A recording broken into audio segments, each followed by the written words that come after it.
Hello guys, আপনাদের মাঝে কৃষিকাজ নিয়ে আসলাম। রসুন রোপণ করেছে।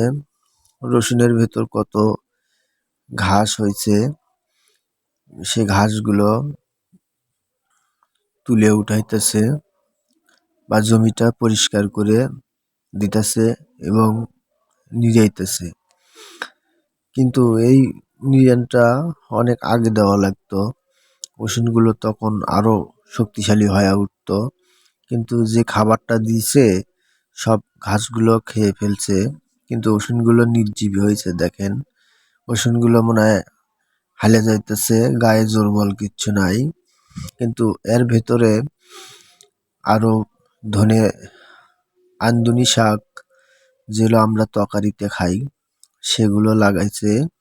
কিন্তু ঘাসের কারণে রসুনগুলো, আন্দুনি শাকগুলো এগুলো বড় হয় নাই। কিন্তু ঘাস সার খেয়ে ফেলে দিয়েছে, এই জন্য এই গাছগুলো নির্জীবী হয়েছে। তা আমরা নিড়াইতেছি, দেখেন।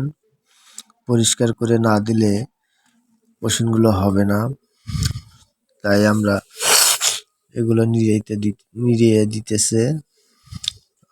কত ঘাস জমিতে, কিন্তু দেখেন চাষা নিড়াইতেছে। অবশ্যই রসুনগুলো নিড়িয়ে দিয়ে পানি দিয়ে যদি আমরা সারটার মেরে দেই, অবশ্যই ভালো হয়ে উঠবে।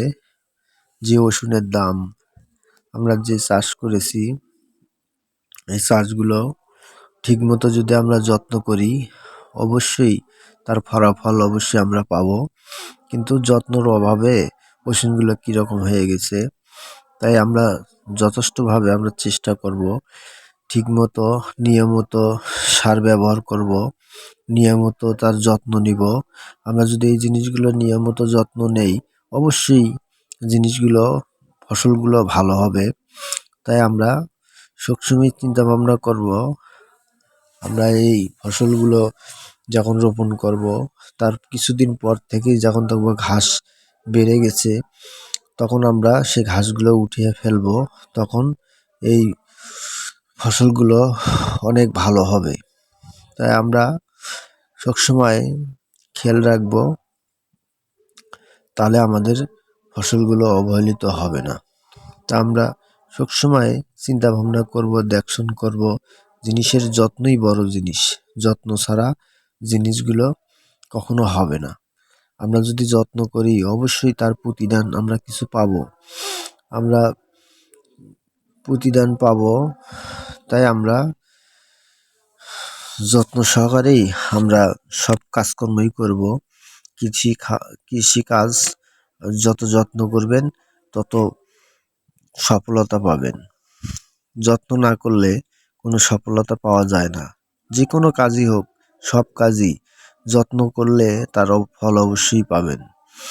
তো ফল না পেলে আমরা তো কাজগুলো করে, এই জিনিসগুলো রোপণ করে আমাদের কোনো লাভ নেই।